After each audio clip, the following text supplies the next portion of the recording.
When seen through the lens of North Korean propaganda, he looks like the happy winner of a Best Job in the World contest.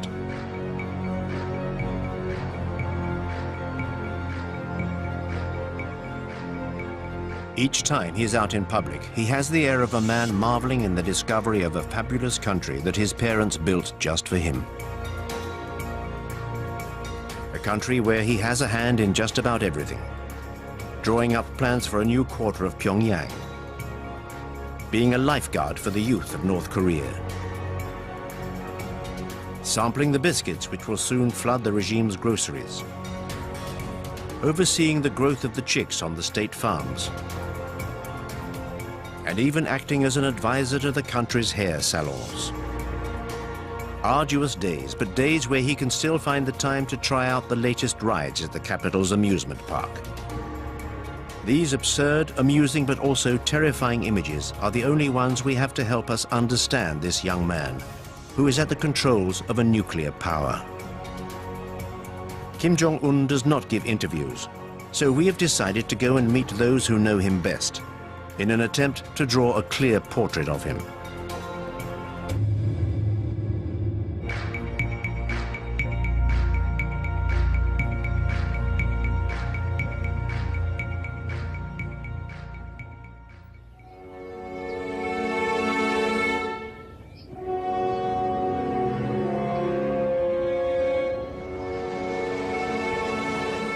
Our journey begins in the heart of the Swiss Alps, in Bern, the capital of the Swiss Confederation.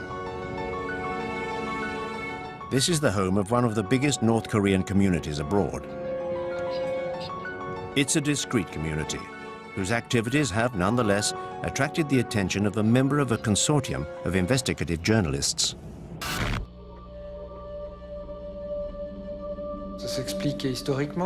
There is a historical explanation. Switzerland is a neutral country, a member of the United Nations in Geneva and other international bodies. And North Koreans have always had access to Switzerland, with its peaceful side and its respect for privacy. Many famous people have sent their children to be educated here in Switzerland. These are probably the reasons that compelled Kim Jong-il to send his children to Switzerland.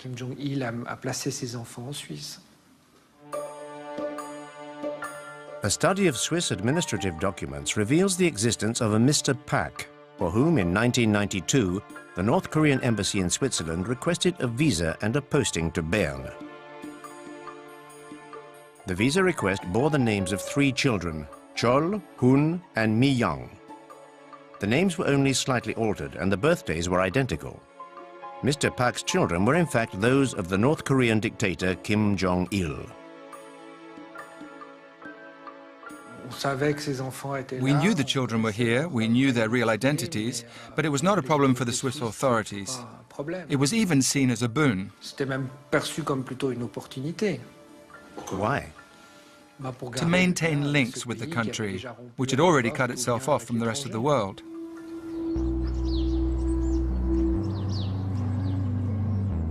The unusual family spent a year living at the embassy in a residential suburb of Bern. Chol, the eldest, enrolled at a nearby international school for the children of diplomats and businessmen.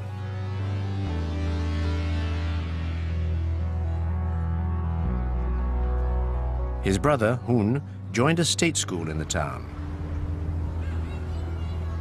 He spoke German with his classmates. After a few difficult months, he was said to be a rowdy loner, but he finally made a handful of Swiss friends and settled into school life.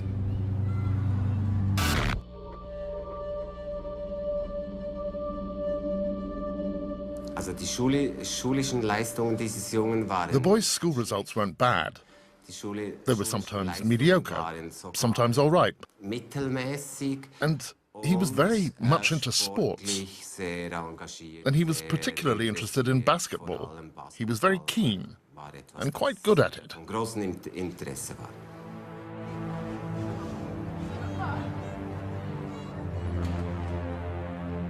Around this time, the Pak family moved into an ordinary apartment near the school. Visitors were not welcome.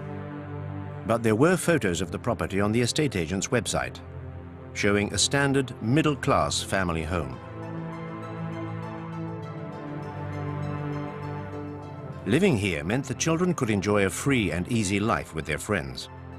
They sometimes had lessons in Swiss democracy at school. They even got to visit the Swiss Parliament. And then, yes, he made friends. Some of them even told us that they were invited to his home to play Game Boy, etc. We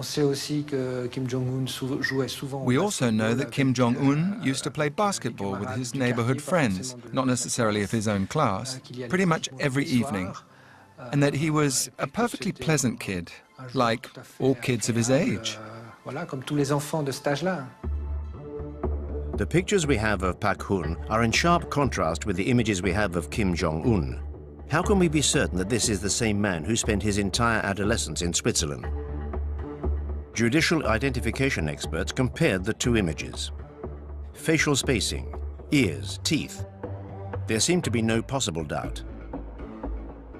Added to which, another clue was unearthed by the Swiss Secret Service. A North Korean woman by the name of Ko Young-hee regularly arrived in Switzerland by private plane. The Swiss agents who tailed her suspected she was smuggling precious metals. But the truth was something else altogether.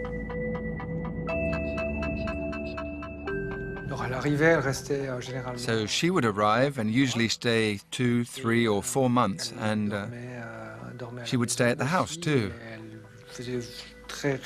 But she would also go off on regular shopping trips in the great capitals of Europe. Or there would be big family get-togethers.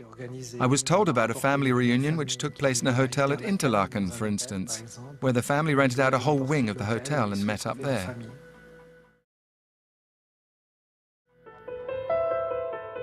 During the 90s, Kim Jong-il's private life was a state secret. Nobody knew about his 3 mistresses and 4 children. And when his health started to deteriorate, North Korea's neighbors were worried about who would succeed him and what might happen if Kim Jong-il were to disappear suddenly. But within the Kim family's secretive bosom, the decision had long since been made. The eldest son, Kim Jong-nam, would have seemed to be the natural successor in the Confucian tradition, just as Kim Jong-il had inherited power from his father. But Kim Jong-nam had committed several gaffes, among them an embarrassing arrest in Tokyo with a fake passport. He had wanted to visit Disneyland with his family.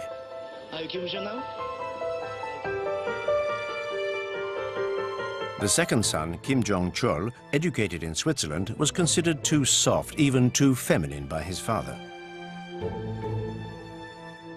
Kim Jong-un may well have been the youngest son, but he was also the son of Kim Jong-il's greatest love, Ko Young-hee.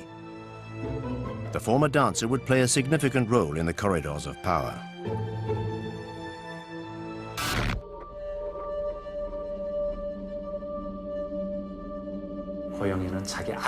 Ko Young-hee played an important part in ensuring that her son took over the reins of power. Kim Jong-nam, the eldest son, already had an important role in the country's hierarchy, with an elevated position at the General Bureau of Data Processing, where he specialized in communication networks.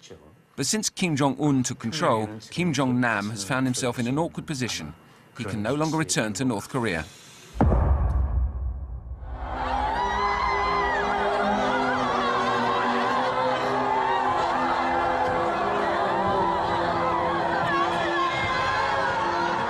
The 17th of December 2011, North Korea was in mourning.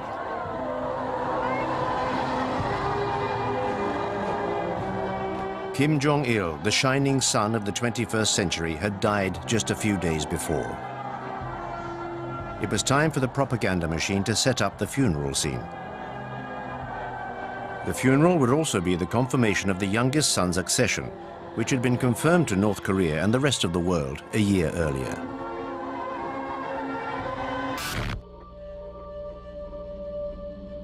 Kim Jong-il was ruling the country, or basically had senior position in the country for quite some time before he became the leader, at least 10 years that he was involved. And Kim Jong-un, I think it all came very suddenly. They did it, the propaganda, they did a bit of going back and sort of trying to create a story about how he was being trained many years in advance. But that wasn't the case at all. I mean, the fact of the matter was that his father had the first stroke, and that's when they started becoming concerned about succession, and then he died quite suddenly. And I think the young fellow was not ready. There was a plan, I think, to have him become the next leader, but I imagine they were thinking 5, 10 years, not 1 year. And so, I think it was very clear from the funeral and everything, the way he looked and the way he was behaving, that he was in shock and not really ready to take over.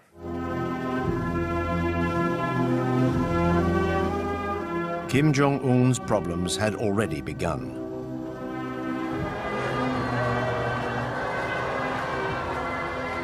Did the aging generals gathered around his father's coffin see such a young leader in a favorable light? Kim Il-sung, the founder of the nation, staked his claim by leading the anti-Japanese guerrilla army during the Second World War. Kim Jong-il was the regime's second in command for 15 years or so, and then assumed power after 50 years. Kim Jong-un, however, was a mere 26 years old with no experience and no reputation to precede him. So in order to keep his grip on the reins of power, he embarked on a monstrous purge. The regime needed to be represented by a whole new generation. 북한의 worst period를 겪고 Today, Kim Jong-un needs to connect with people who remember the great famine from their childhood. 나라를 이끌어가야 되는 그런 지금 처지에 있죠. I believe it will be harder to maintain solidarity between the elite and the leader than it was for the two previous regimes. 응집력이라고 할까요? 유대 관계가 Things could be rather fraught, and so the power structure will be built on a foundation of differing interests and terror.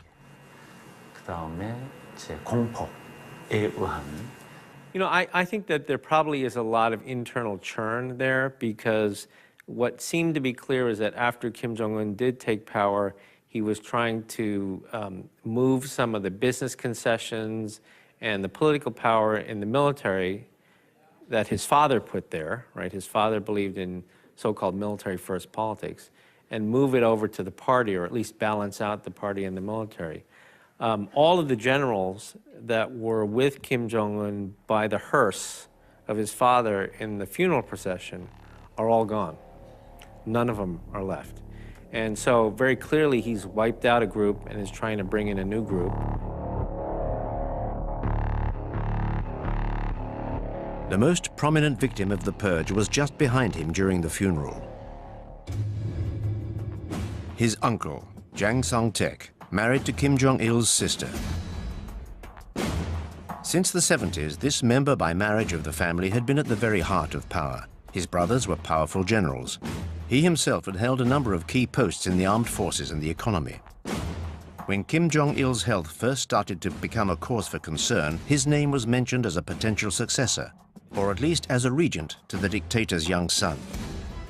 2 years after coming to power, Kim Jong-un decided that his apprenticeship was over and had his uncle executed, along with most of his closest relatives. 굉장히 유능하고 For us, Jang Sang-tak was a very competent man. 자기 I worked with him. 부하들 잘 챙기고 He was funny and kind to his subordinates. 업무 He took good care of us and worked hard. 였죠. Certainly the news of his arrest and then his execution were quite surprising to many of us who study this country. But I think what was the most surprising was the written statement that came out explaining why he had been killed. In the past in North Korea, when these sorts of things happen, they happen very quietly. It's a car accident or it's a sickness, and there's really not much explanation given. But in this case, a very clear explanation, in many ways exposing vulnerabilities inside of North Korea. The charge sheet accused Jang Sang-taek of wanting to overthrow the regime. This was a tacit admission of a struggle at the heart of the power structure. He was also accused of being an unfaithful husband and a corrupt communist. And rumors of his fondness for young girls were confirmed by the official press.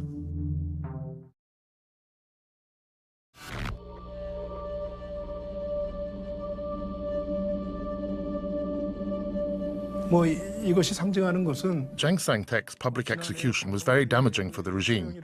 North Korea is a deeply Confucianist country where respect for one's elders, especially relatives, is ingrained.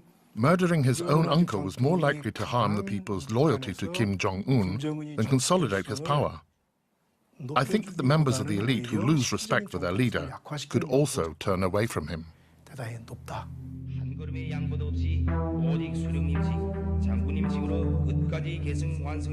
In order for his accession to power to succeed, Kim Jong-un decided to use terror to subdue the regime's old guard.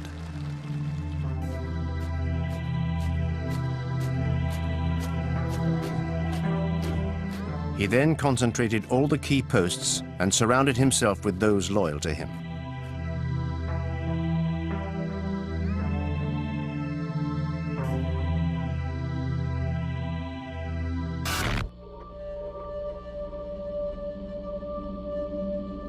I think that Kim Jong-un is in charge. I don't think that there are puppets behind him because I think the system is designed to only have one person in charge. And so, and everybody must demonstrate their personal loyalty to him in order to survive.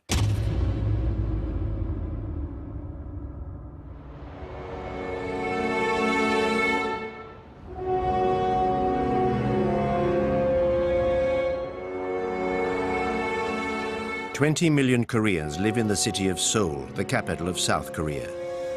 20 million people more obsessed with their own success than with Kim Jong-un. However, closer scrutiny reveals that the whole city is ready for war.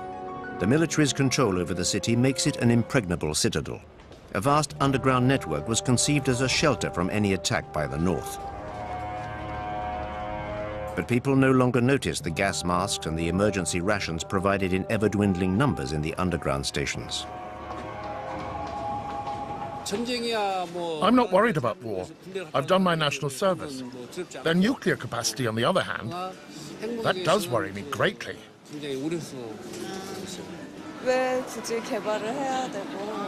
I don't understand why he wants to develop nuclear weapons. To blackmail us? To threaten us? To get something out of us? Or just for his own personal glory?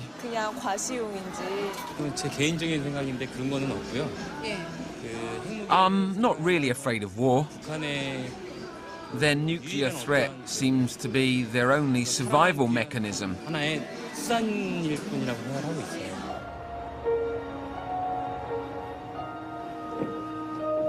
The North Korean border is only 30 kilometers away.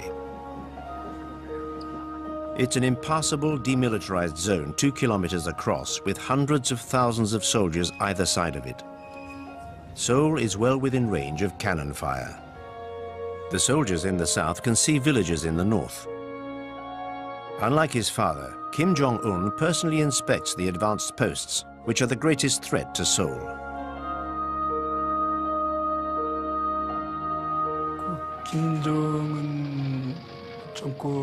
The main difference that was felt in the early days of the Kim Jong-un era was that he seemed much more belligerent and hostile than Kim Jong-il. This was particularly noticeable in his military policy. It was very public. He didn't try to hide it. He stressed the importance of operations designed for a potential confrontation with South Korea. He increasingly put his armed forces on a war footing. This approach was illustrated by the training and exercises that the North Koreans were subjected to.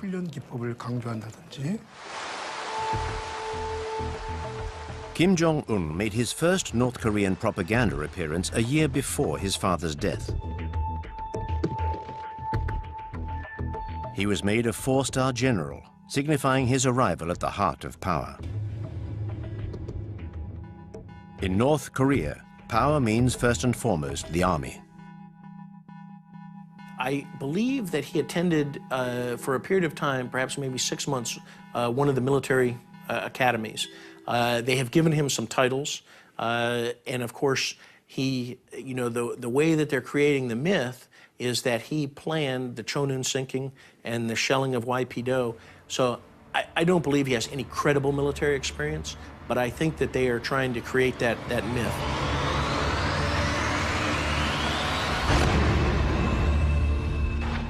You know, he was given the title as a four-star general in one of the People's Assemblies as they were making the transition, but not any experience that we know of. The propaganda says he's an artillery expert, so they try to create a myth around him that shows that he's a great warrior, a great military man. And I'm sure for the military in North Korea, you know, they probably don't like that, you know, that this young fellow with no experience all of a sudden gets 4 stars and is considered one of the top military brass in the country, even though he has no experience.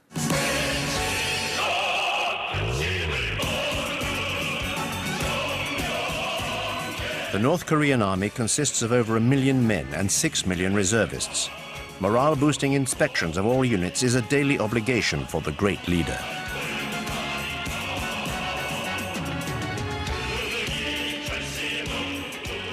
But the army's thousands of tanks and hundreds of aircraft, inherited from Soviet-era Moscow, are all but obsolete.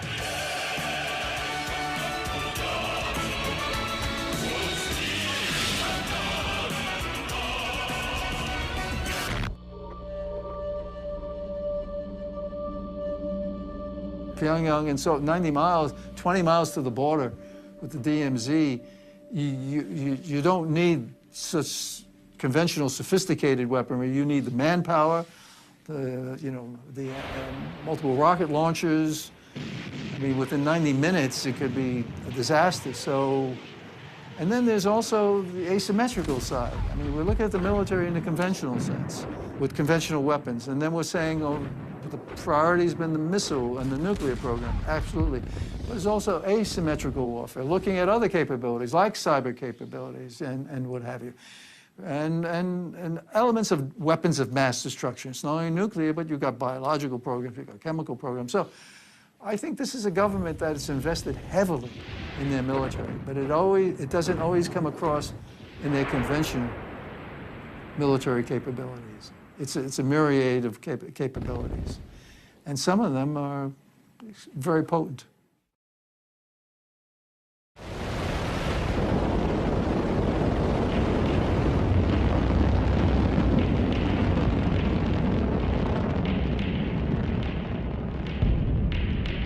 I mean, we all have to care about North Korea. Let's be practical. North Korea has nuclear weapons. It's the 9th nuclear weapon state. The assessment is from 6 to 12, maybe even more nuclear weapons, right?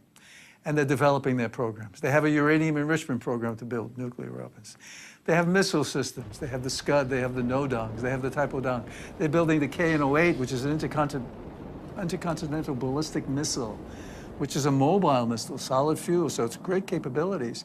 So North Korea is persisting with their nuclear program, their missile program, and the prospects of proliferating some of that, selling some of that material.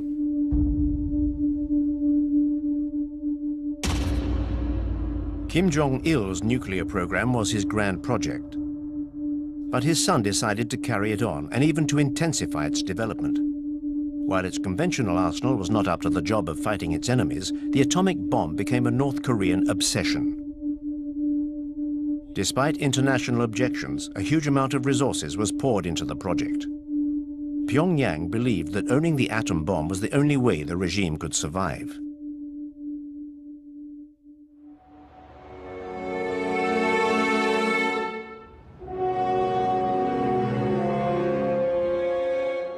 It is the only deterrent to its great enemy, the USA, with whom it was at war during the 1950s.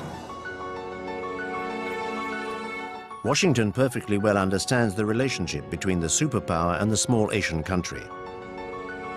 The memorial to the Korean War is just a few blocks away from the White House. Since the 1953 ceasefire, the American government has kept a close eye on the Korean crisis. 30,000 soldiers are still stationed on the south side of the demilitarized zone. Crises and crisis management scenarios are constantly being re-evaluated. This show of strength is seen by Pyongyang as a direct threat to its survival.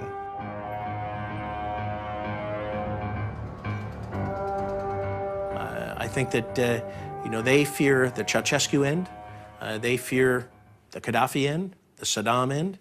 All those those leaders who have lost because they didn't have nuclear weapons, they made agreements with the United States, or their people rebelled, in Ceausescu's case, they don't want to end up in those cases. And when they look to South Korea, you know, they don't believe that they will be given you know, a future in South Korea.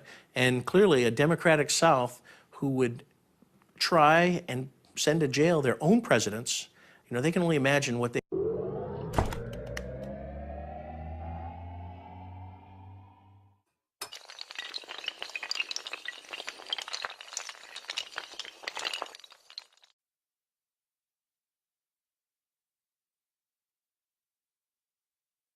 they would do to North Korean, you know, to the regime, given the atrocities and crimes against humanity that they've committed.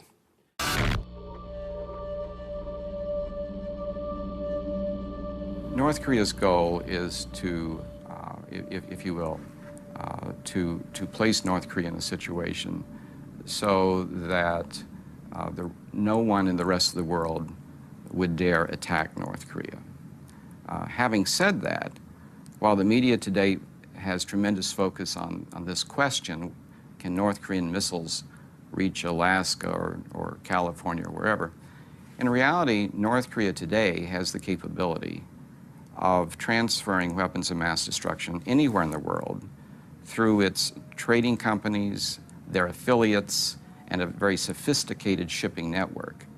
So North Korea already has the ability worldwide to deliver WMD anywhere. North Korea is already a nuclear threat. But it has also been developing some of the world's most powerful cyber warfare units.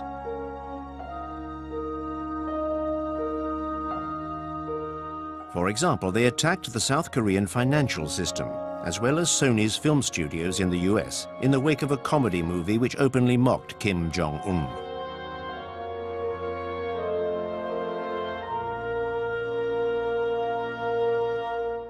You know, many of us who have negotiated with North Korea, and I'm certainly one of them, I have great respect for their capabilities.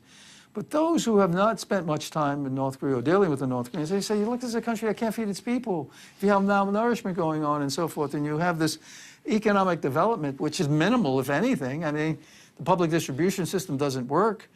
You compare North Korea to South Korea, I mean, there's no comparison. I mean, South Korea is a modern country that has significant GDP and per capita income is high.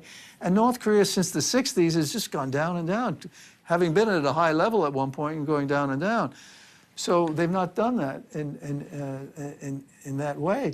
But they have, but we should never underestimate their capabilities. When they put their mind to it, they're very effective. When they put their mind to a nuclear program, they're very good. Many people said they could never have a uranium enrichment program with spinning centrifuges. That's sophistication. Of course they could. Missile delivery systems, of course they could. You mentioned cyber. I'm of the school, yes. If they put their mind to it, they don't need an internet system per se. They need people who are focusing on cyber technologies, the tools necessary and how you do that and so forth.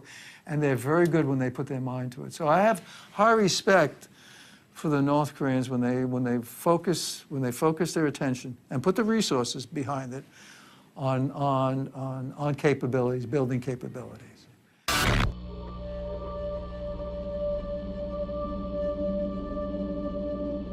One thing every North Korean leader has understood, and he does as well, I think, if they lower their guard, in their perspective, if they lower their guard, they will be treated by the major powers as the used furniture of history. They'll simply be discarded, walked over, ignored. Otherwise, why pay any attention to them? So they have to make sure that people care about them, that people don't see just a dark spot on the map, which is the favorite thing when we show, but understand that this is a real, operating, not failing country with 24 million people that are somehow going to continue to exist and become more vibrant in Northeast Asia. That's a big, that's a tall order to fill, and who knows if he'll be able to achieve it.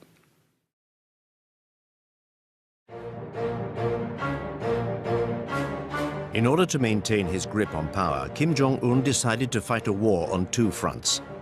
One of these was the preeminence of the army and the apparatus of repression. The young leader spoke openly about the country's poverty. He claimed he would not be able to sleep until his people had an adequate standard of living. From his youngest days, Kim Jong-un spent a long time with his father's Japanese chef, who became his close companion.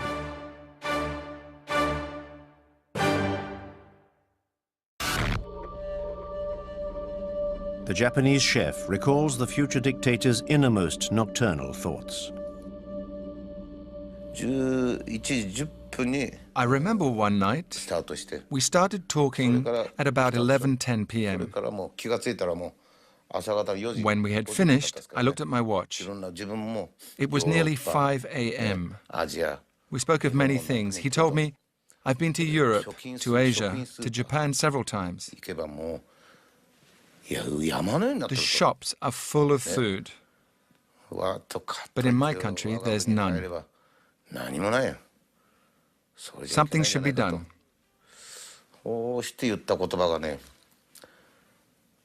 Then he said, I think we should follow the example of China's policy.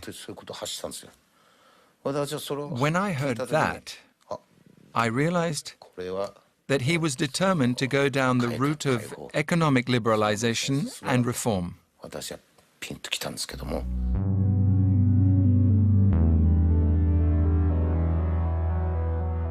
Every day, propaganda portrays Kim Jong-un as the great orchestrator of the renaissance of North Korea's agriculture and economy.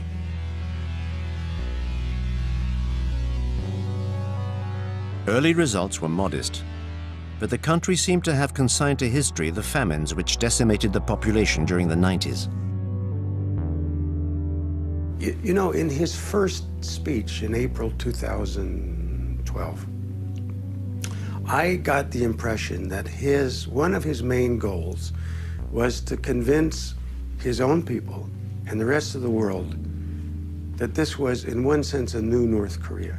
Many of the things that had happened in the past were of the past.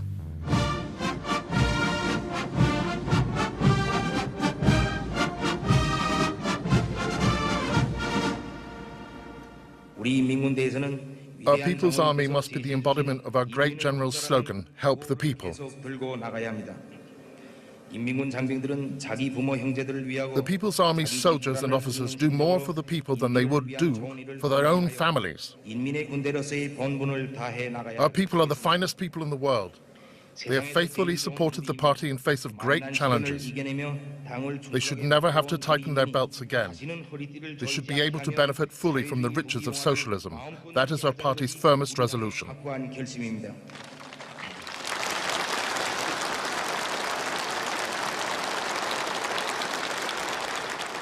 His focus is on the future. Now, he's going to be able to build the North Korea he's hoping for. And it looks to be something obviously more prosperous,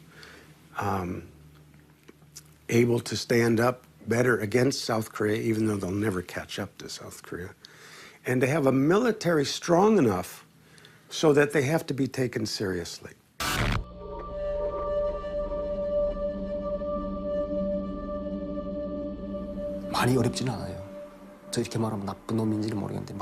North Koreans do not live in abject poverty like they once did.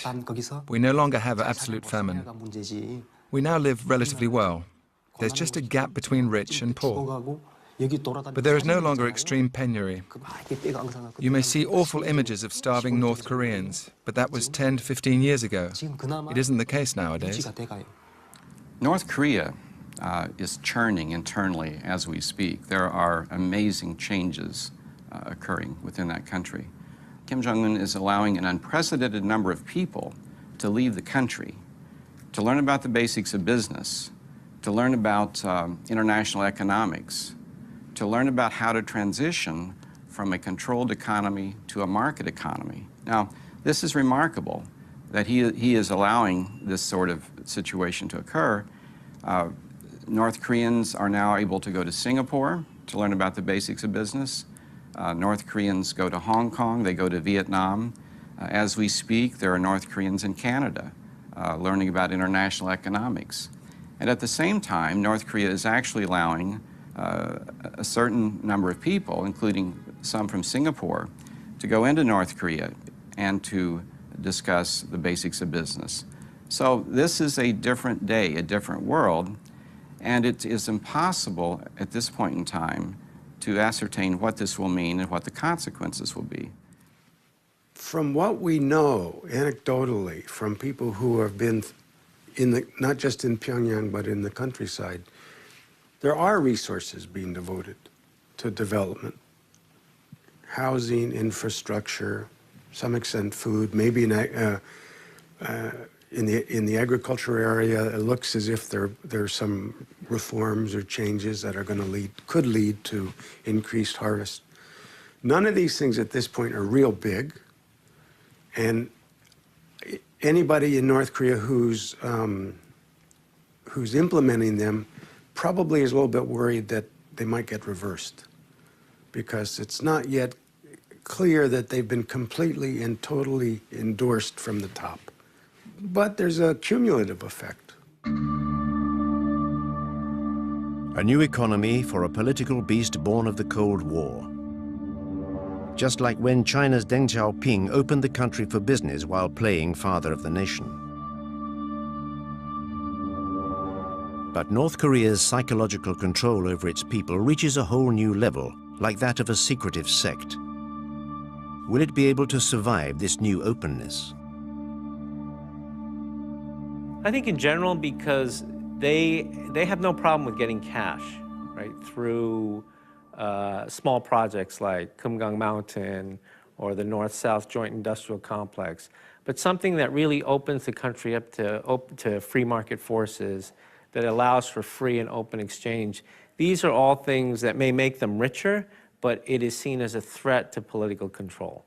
And that's what we've seen throughout Asia. You know, if the economies start to grow, you get middle-class incomes, they start demanding more political freedoms. You know, this is what we saw in Taiwan. It's what we saw in South Korea. We've seen this throughout history in Asia, and I think they're very threatened by that. So they're not willing to take the big steps in terms of economic reform, even though this young fellow spent some time in Switzerland, right, was educated in the West. You know, I think for exactly that reason, he understands the threats that come with trying to open up too much.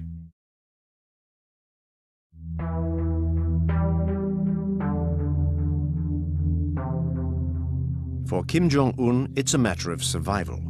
After the years of poverty of his father's reign, North Koreans need to be given a new sense of hope if the country is going to stay together.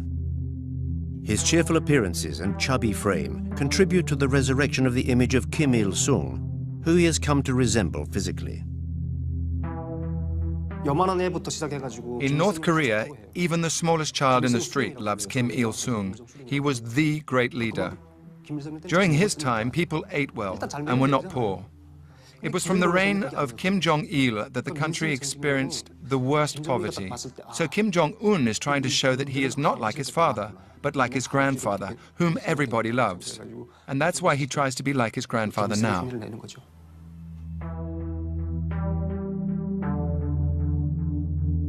Grandfather Kim Il-sung, the revered founder of North Korea, is still the official eternal president of the country. At times during his reign, its development was faster than that of South Korea, thanks to the unconditional support of the Kremlin.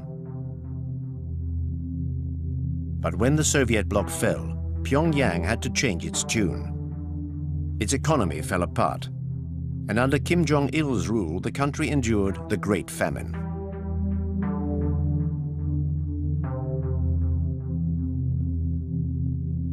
By adopting his grandfather's style, Kim Jong-un seeks to recreate the mythical glory years. He wants to make a link between this supposed glorious past and the new generation, brought up during the dark days and now being sent all over the world to learn about economic reforms. A new generation which sees a leader in its own image, who enjoys basketball and theme parks and is happy to mingle with the general population in front of the lenses of the propaganda machine. Whereas Kim Jong-il clearly found it difficult to even shake North Koreans by the hand. It seems to me it's a combination of a very deliberate effort to have him be different from his father, to be more open, at least to appear more open to the people, to mix with them more freely. There's one wonderful episode, at least to me, a couple of them actually. One of them is when he went to one of the newly built apartment houses. And in the process of welcoming this couple, he sits on the floor with them and has his wife sitting beside him like everybody's Korean mother. You just can't imagine Kim Jong-il ever doing anything like that. You might imagine Kim Il-sung doing it. It's possible. The other thing was when Kim Jong-un was on-site guidance for a army unit, a female army unit. And when he was leaving, he didn't just take a picture with the entire unit. He stood there and the young women came up one at a time, like he was a rock star. They grabbed his arm and had their pictures taken. I was so astounded. I could not imagine that ever happening before.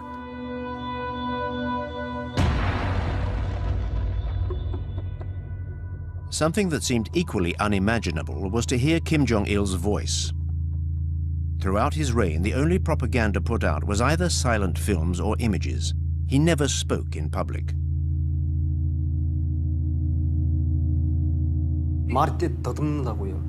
Kim Jong-il couldn't speak. He had a stutter. So he couldn't speak in public. I only ever heard his voice through a door when he was having a meeting with his chiefs of staff. He stammered. He struggled with language. Kim Jong-un, on the other hand, he can talk. Moreover, he talks like his grandfather. He even imitates his voice. So in the beginning, it was even said that Kim Il-sung had been resurrected. It had become like an actor's job to recreate his image.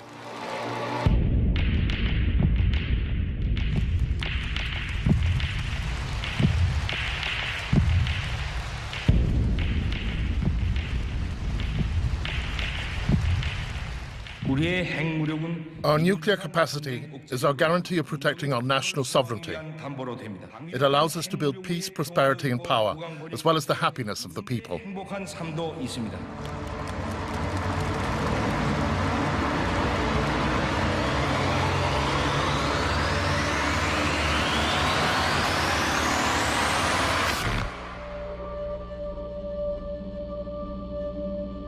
세대가 좀 달라 보입니다. 김정일과 There is a generational difference, for one thing.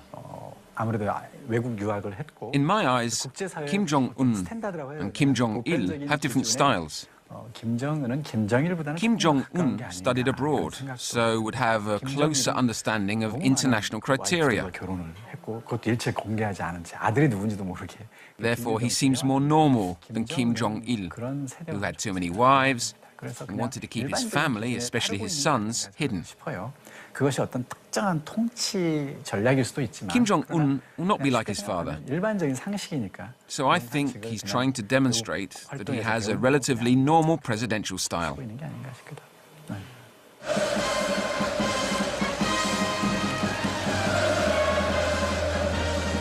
But how can one follow a normal path when one comes from a family with such history? Kim Jong-un seems to have chosen to allow a degree of transparency where his family is concerned. Since the beginning of his reign, he has shown off his wife. She accompanies him on his many excursions. Immaculately turned out, she occasionally treats herself to luxury toiletry items. North Korea has for the first time its own First Lady. Always smiling, she is a symbol of modernity and diversity. Kim Jong-il, for his part, had a great many secret mistresses, most of them selected from among the ranks of the regime's official artistic community. This troupe was conceived essentially as a harem for the dear leaders. Kim Jong-un's mother, like his wife, issued from these ranks. It was at the end of his adolescence that Kim Jong-un could begin to make his choice.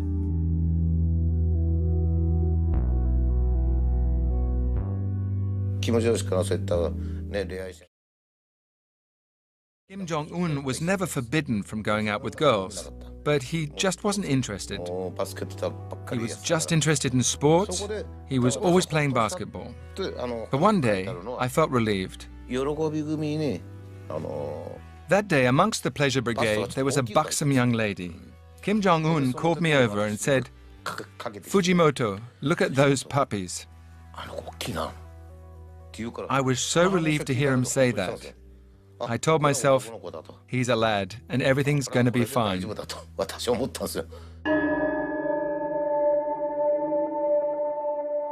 There is one other woman to whom the regime is giving an increasingly significant profile. She was seen behind Kim Jong-un during his father's funeral, although the propagandists never named this young woman in mourning. She's the dictator's younger sister, Kim Yo-jong.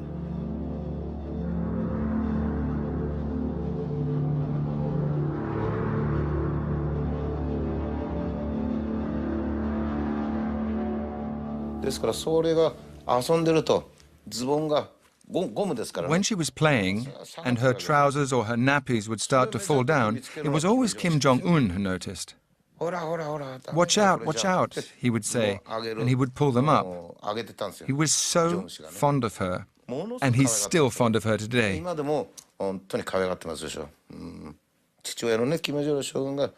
Kim Jong-il was equally fond of his little sister. So he's doing exactly what his father did, just the same. What's interesting is the strong women he surrounds himself with. There was a picture of him when he opened one of the fun parks.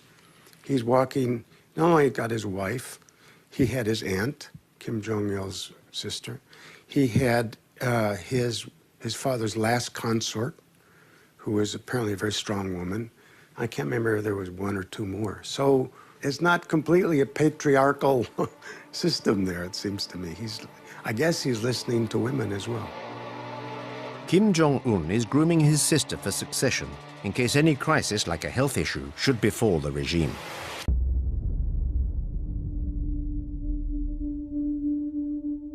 In late 2014, the dictator disappeared for a few months because of a surgical procedure on his ankle. Even then, his transparency in the official media was astonishing, portraying a limping convalescent.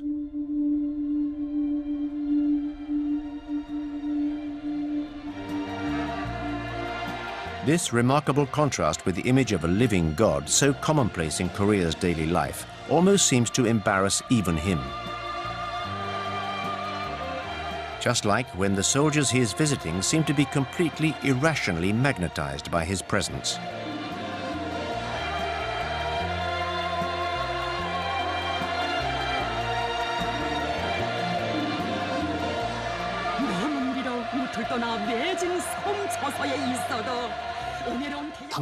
There's nothing special about these pictures. It's perfectly normal. Here in North Korea, Kim Jong-un is like Jesus. If you were a Christian and you were to see Jesus aboard a boat by the river, wouldn't you try to follow him? This is no different.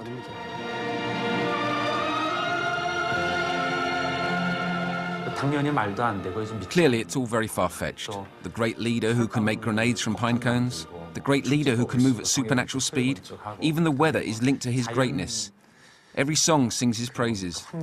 You can't take it all too seriously. But brainwashing is very dangerous. When people are constantly exposed to songs, videos, and moving or even grandiose stories, they start to believe them. It's what's called mass psychology.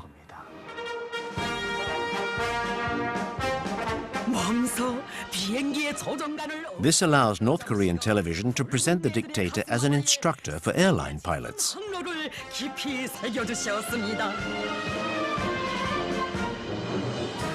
This scenario may appear ridiculous to an expert, but it's part and parcel of the regime's tenor. One question springs to mind when watching these images. To what extent does the main actor believe in the play? And to what extent has this fever-pitch propaganda influenced Kim Jong-un's persona? You see humanity in the man smiling and reaching out to the people and engaging. And then you say, my God, how could you do that to your own people? How could you have been so brutal to your own uncle? How does that come together? But this is what we're looking at. We're seeing a leader who is, and that's why people say he has not been that rational an actor. On one hand, you see the humanity in the man, the charisma. And the other hand, you see the brutality. And you're saying, what do we have here?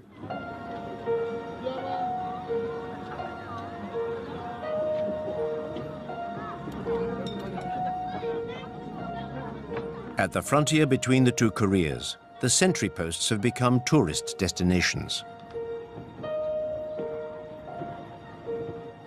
South Koreans come here for a family outing on Sundays to take a look at these vestiges of the separation between the two countries.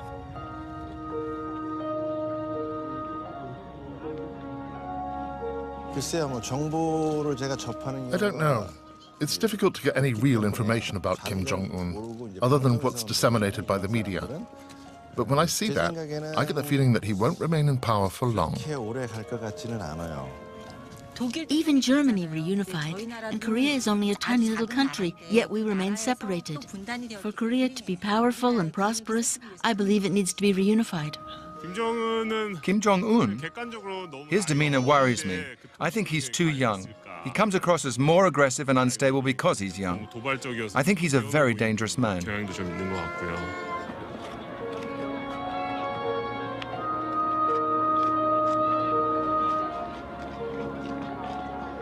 I would say stake my 34 years in the military on, the South Korean military would defeat North Korea. But it will be bloody, it will be tragic. South Korea will suffer tremendous destruction, and as I started out saying, the entire world will be impacted, at least economically, if there is a war.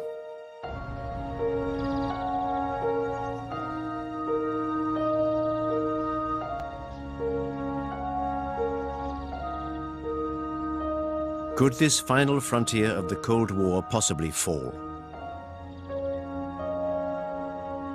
For many Koreans, the question is now irrelevant. Personal and family connections have all but vanished after 60 years of separation. 60 years of watching the Kim family show in Pyongyang. A soap opera which holds the keys to the future of the Korean Peninsula.